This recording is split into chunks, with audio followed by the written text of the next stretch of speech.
ചേട്ടാ, ഈ രാഷ്ട്രീയക്കാർക്ക് ഒട്ടും മനുഷ്യത്വം ഇല്ലേ? അങ്ങനെ അങ്ങ് പറയാൻ കഴിയില്ല.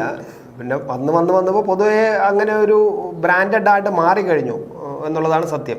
ഇപ്പൊ കഴിഞ്ഞ ദിവസം ഇതുപോലെ ഉമാ തോമസ് അപകടത്തിലായല്ലോ. ആ ഒരു രംഗം എല്ലാവരും നമ്മൾ കാണുമ്പോൾ തന്നെ നമുക്ക് തന്നെ പേടിയാവും. അപ്പൊ ആ രംഗം കണ്ടിട്ട് ഫേസ്ബുക്കില് അങ്ങനെ ഒരുപാട് സോഷ്യൽ മീഡിയയിൽ ഇത് വൈറലായി. ഒരാൾക്കൊരു അപകടം പറ്റിയാൽ കാണാനും ചിരിക്കാനും ഒരുപാട് പേരുണ്ടെന്ന പോലെ സോഷ്യൽ മീഡിയയിൽ വൈറലാക്കാൻ ഒരുപാട് ആൾക്കാരുണ്ട്. അപ്പൊ അങ്ങനെ വൈറലായി അതിനെ സംബന്ധിച്ച് കുറെ സഖാക്കൾ, മാന്യന്മാരായ സഖാക്കൾ കുറെ കമന്റ് ഇട്ടിട്ടുണ്ടായിരുന്നു.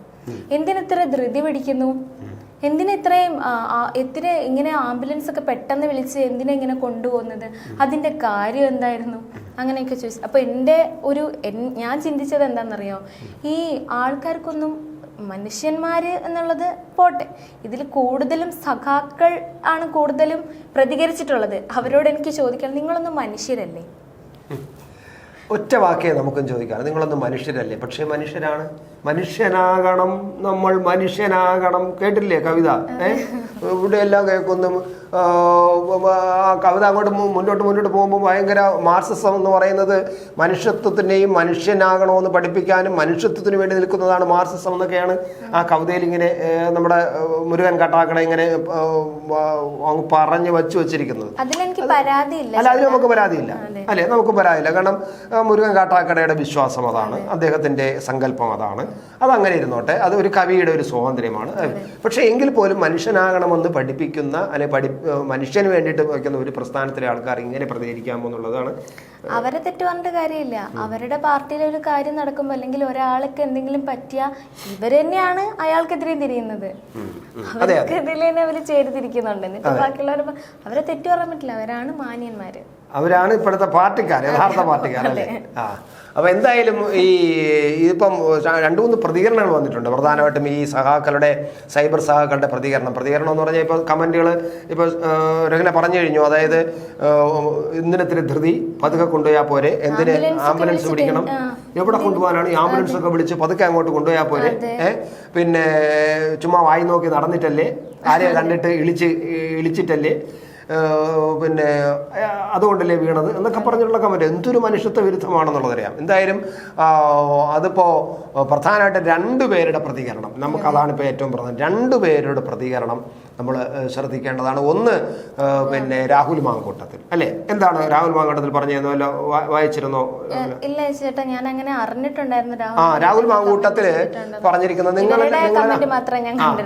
നിങ്ങൾ നികൃഷ്ട ജീവികളാണോ നിങ്ങൾ എന്താണ് ഇങ്ങനെ പറഞ്ഞത്? നീയൊക്കെ ആദ്യം നീയൊക്കെ ഒരു മൃഗമെങ്കിലും ആവാൻ നോക്കും, മനുഷ്യരാകണ്ട.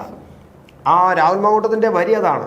നിങ്ങൾ ആദ്യം ഒരു മനുഷ്യനാകാൻ നോക്ക്. അല്ല, മനുഷ്യനാകണ്ട, നിങ്ങൾക്കൊന്നും മനുഷ്യനാകാൻ പറ്റില്ല. ആദ്യം ഒരു മൃഗമെങ്കിലും ആകാൻ നോക്ക്. മൃഗത്തിന് പോലും ഇതിനേക്കാളും കുറച്ചുകൂടെ കാരുണ്യമുണ്ട്. കാരണം തൊട്ട് കൂടെ നിൽക്കുന്ന ഒരു മൃഗം വണ്ടി ഇടിച്ച് വീഴുമ്പോഴോ അതല്ലെങ്കിൽ പെട്ടെന്ന് വീഴുമ്പോഴോ ഓടിച്ചെന്ന് അതിനെ സംരക്ഷിക്കാനും അതിനെ എടുക്കാനും ഒക്കെയാണ് മൃഗങ്ങൾ ശ്രമിക്കുന്നത്. അപ്പം മൃഗങ്ങൾക്ക് പോലും മനുഷ്യത്വമുണ്ട്, അല്ലെങ്കിൽ മൃഗത്വമുണ്ട്, സ്നേഹമുണ്ട്, ആ ജീവനോട് സ്നേഹമുണ്ട്. അത് മനുഷ്യൻ വിടാ പോലും മൃഗങ്ങൾ ഓടി വന്നിട്ട്. ഇപ്പൊ ചേട്ടന് ഓർമ്മയുണ്ടോന്ന് അറിഞ്ഞൂടാ, വയനാട് ഒരു പ്രളയം, ഉരുൾപൊട്ടൽ, അങ്ങനെ ഒരു സംഭവം നടന്നിട്ടുണ്ടായിരുന്നല്ലോ കഴിഞ്ഞ അടുത്ത്. അവിടെ ഈ ആന ഒരു കുടുംബത്തെ സംരക്ഷിച്ച് നിർത്തിയത്, അത് കരഞ്ഞുകൊണ്ട് നിന്ന് ആന ഇങ്ങനെ കണ്ണീരൊലിപ്പിക്കുകയായിരുന്നു. ഒരു രാത്രി മുഴുവനും ഒന്നും ചെയ്യാതെ കണ്ട കറക്റ്റായിട്ട് ആ ടൈം പറഞ്ഞറിയാം. കാരണം ആ മൃഗത്തിന് പോലും, ആ കാട്ടുമൃഗത്തിന് പോലും മനസ്സലിവുണ്ട്. അല്ലെങ്കിൽ ആ രാത്രി അവർ വന്ന് പറഞ്ഞത് കേട്ടാൽ അവര് ഞങ്ങളുടെ കൊല്ലല്ലേടാ, ഞങ്ങൾ രക്ഷിക്കണേ, ഞങ്ങൾക്ക് എല്ലാം പോയി ഞങ്ങൾ നിൽക്കുകയാണെന്ന് പറയുമ്പോൾ ആന കണ്ണിൽ നിന്ന് ഇങ്ങനെ കണ്ണീര് ഒലിച്ചു എന്നാണ് അവർ പറഞ്ഞത്. നോക്കെ, ആ ആനയ്ക്ക് പോലും, ആ കാട്ടുമൃഗത്തിന് പോലും അതിനൊരു മനസ്സലിവുണ്ടായിരുന്നു. ഈ നികൃഷ്ടജീവികൾ, ഇപ്പം രാഹുൽ മാങ്കൂട്ടത്തിൽ പറഞ്ഞതുപോലെ ഈ സൈബർ സഹാക്കൾ എന്ന് പറയുന്ന നികൃഷ്ട ജീവികൾക്ക് എന്തിന് ധൃതി കാണിക്കുന്നത്, എന്തിന് ആംബുലൻസ് പിടിക്കുന്നത്, പതുക്കെ അങ്ങോട്ട് കൊണ്ടുപോയാൽ പോലെ, ചാവണമെങ്കിൽ ചാവട്ടെ എന്നൊക്കെ തരത്തിലുള്ള നേരത്തെ പറഞ്ഞ പോലെ വായി നോക്കി നടന്നിട്ടല്ലേ, ഈ പുള്ളി ആരെയെ നോക്കി വളിച്ച ചിരിയിരിച്ചിട്ടല്ലേ എന്നൊക്കെ പറയുമ്പോൾ സത്യം പറഞ്ഞാൽ നമുക്ക് ഇവരൊന്നും മനുഷ്യരെന്ന് പറയാൻ പറ്റില്ല. മൃഗങ്ങളെങ്കിലും ആകുക, അവിടെയാണ് നമ്മൾ ഈ ആനയുടെ ഭാഗം നമ്മൾ പറയേണ്ടത്. മൃഗങ്ങളെങ്കിലും ആകണം എന്നാണ് രാഹുൽ മാങ്കൂട്ടത്തിൽ പറഞ്ഞത്. ഇനി എന്തിനാണ് ഈ വാക്കെടുത്ത് ഉപയോഗിച്ചതെന്നറിയാമോ? അതായത് എന്തിന് ധൃതി, പതുക്കെ പോയാൽ പോരെ എന്നുള്ളത് ആ കമന്റുകൾ വായിക്കുമ്പോൾ ഒരുപാട് പേര് അത് ആവർത്തിച്ചു പറഞ്ഞിട്ടുണ്ട്. എന്തെന്നറിയാമോ? ഉമാ തോമസ് കെ റെയിൽസ് പദ്ധതി വന്നപ്പോൾ കെ റെയിൽ നമുക്ക് വളരെ സ്പീഡിന് യാത്രയുള്ളതാണ്. നമുക്ക് പിന്നെ അവിടെ നിന്ന് അപ്പം എടുത്താൽ ഇവിടെ കൊണ്ടുവന്ന് അപ്പം വിറ്റിട്ട് തിരിച്ച് നേരം എടുക്കുന്ന മുമ്പേ നേരെ ഇട്ടുന്ന മുമ്പേ വീട്ടിലെത്താം എന്നൊക്കെ പറഞ്ഞൊക്കെ ഉള്ള പ്രയോഗങ്ങളുണ്ടല്ലോ.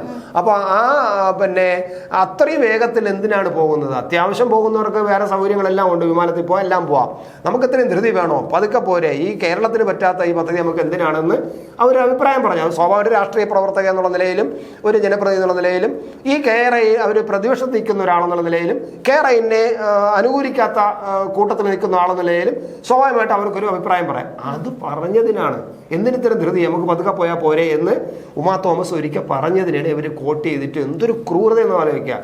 കോട്ട് ചെയ്തിട്ട് എന്തിനിത്ര ധൃതി, പതുക്കെ പോയാൽ പോരെ, എന്തിനാമസ് പിടിക്കുന്നു, പോണെങ്കിൽ പോട്ടെ എന്നൊക്കെ തരത്തിലുള്ള വേഗത വേണ്ടല്ലോ എന്നൊക്കെ പറഞ്ഞുള്ള ഈ കമൻറ്റ് വന്നു. ഇതിനെയാണ് നമ്മൾ രാഹുൽ മാങ്കൂട്ടത്തിൽ വളരെ നികൃഷ്ടമായിട്ട് തന്നെ അതിൻ്റെ നികൃഷ്ട ജീവികളാണ് നീയൊക്കെ ഒന്ന് മൃഗമെങ്കിലാവും, മനുഷ്യരാവണ്ട, നീയൊക്കെ മൃഗങ്ങളാവെന്ന് പറഞ്ഞത്. ഓരോ ജീവിതവും ഓരോ കഥകളാണ്, വേറിട്ട കഥകളുടെ ഒരു കൂട്ടായ്മ. വേണമെങ്കിൽ നമുക്കതിനെ ഒരു നോവലെന്ന് പേരിടാം. അതുപോലൊരു നോവലല്ലേ നിങ്ങളുടെ ജീവിതവും? എന്താ, ശരിയല്ലേ? നിങ്ങളുടെ അനുഭവങ്ങൾ, കഥകൾ എന്തുമായിക്കൊള്ളട്ടെ, അത് കേൾക്കാൻ DNA ന്യൂസിലൂടെ ഞാൻ എത്തുന്നു. കഥ പോലൊരു ജീവിതം, അതിനായി ഞാൻ നിങ്ങൾക്ക് വേണ്ടി കാത്തിരിക്കുന്നു.